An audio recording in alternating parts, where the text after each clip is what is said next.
Alright, so we did the intro to the 1966 Batman TV show. We've never done animation before, but we're kicking off Batman month, and this is the first one up, so let's take a look at how he did it.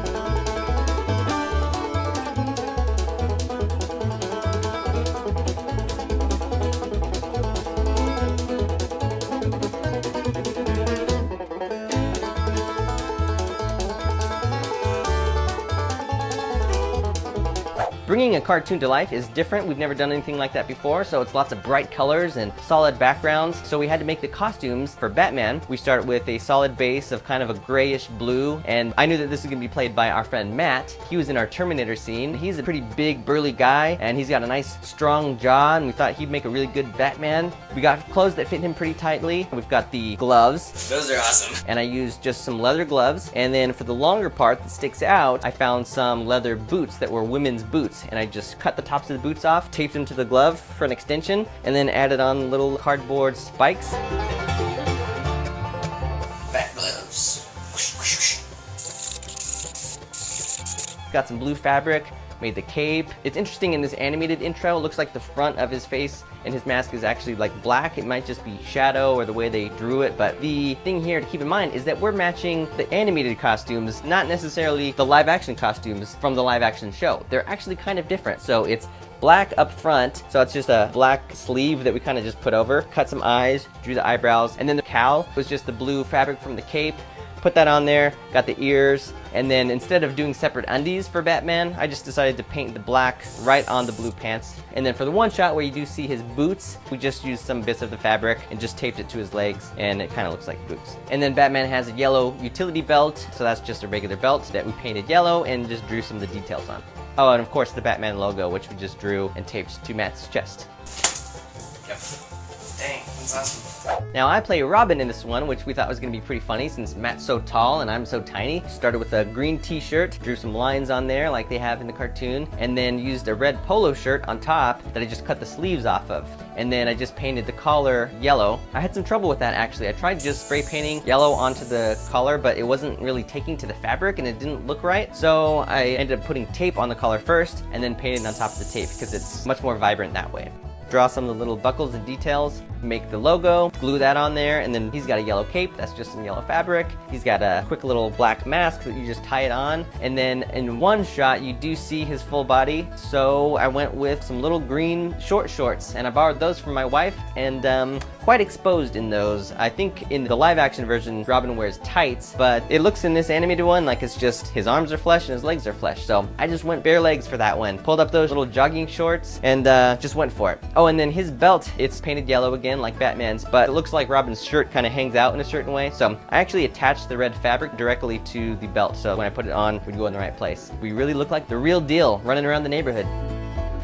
There's lots of colorful backgrounds in this one, so I just went downtown to the fabric district and bought all kinds of cheap fabric, as much as I could get for each color. We've got red, orange, blue, purple, green, all really big, and we just hang them up and stand in front of it. The first big shot of Batman and Robin running, we decided to just run in place. For that one, we really wanted the capes to be flowing and up in the air like how they have it in the cartoon, so we just got some big gauged wire and just bent the shape and kind of just attached the capes and then hung the capes from the ceiling. So they're just kind of dangling there behind us, and then the capes come down and attached to our costume. So that's pretty much how that shot worked. Alright, a bunch of these shots now are of Batman or Robin punching bad guys. So instead of doing the whole motion, we kind of went with jump cuts. So it still has like that animated look to it. So we're holding a pose, and then we're holding the next pose, and then it kind of cuts together in a cool way. Of course, Batman has the big, classic, colorful pow, zop, biff, whatever. We just made those out of cardboard, so that way at the right moment, we could just have somebody hold it up. Alright, thanks guys.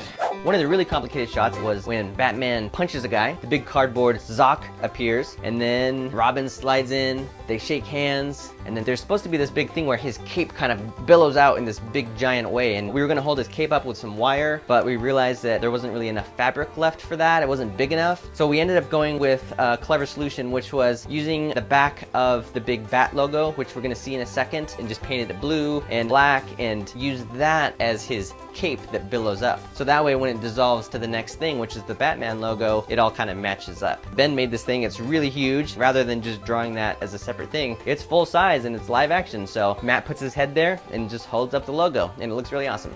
For the shots where we actually have some text on screen, we actually cut out paper text and connected it with some wires and then taped it to Matt's forehead. For Robin's, the tape wasn't working because the way it was sitting on my hair, so we just held it up with some wire, but essentially it's the same idea. Real text right there in camera.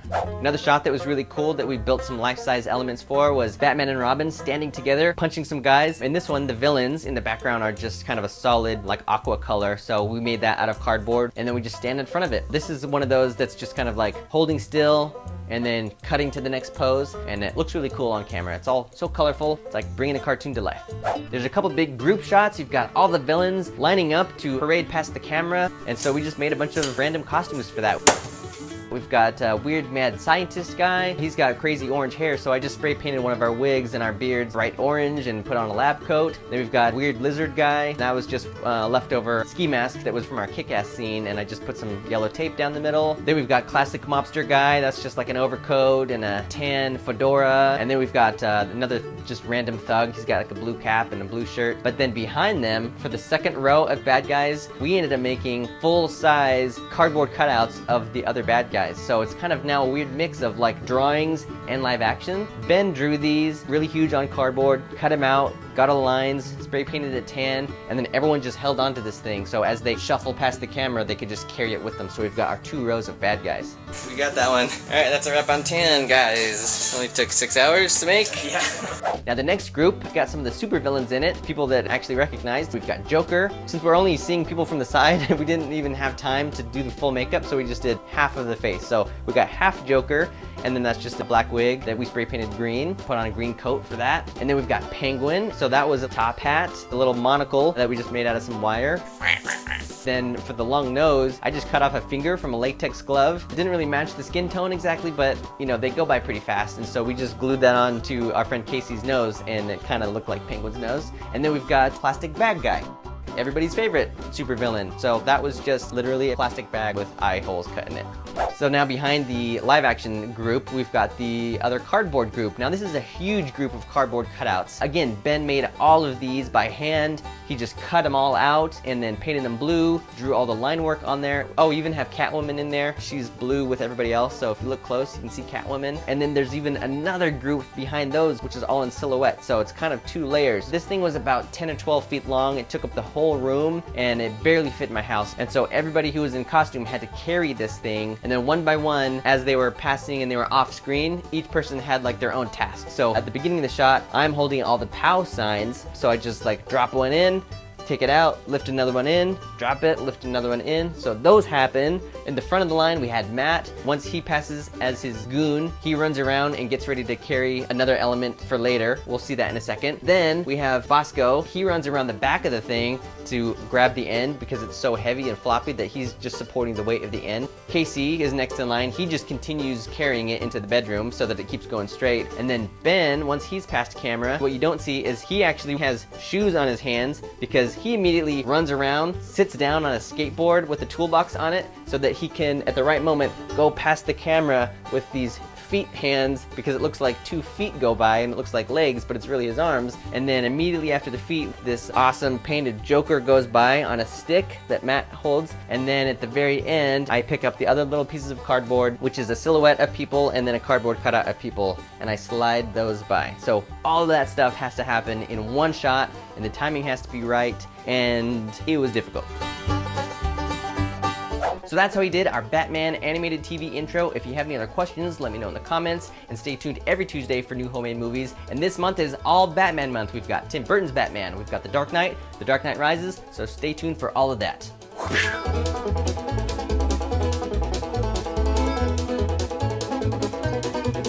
Oh, hey.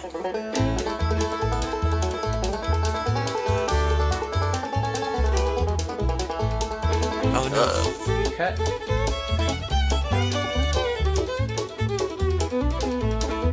We kind of make a wreck out of the house, if you haven't noticed.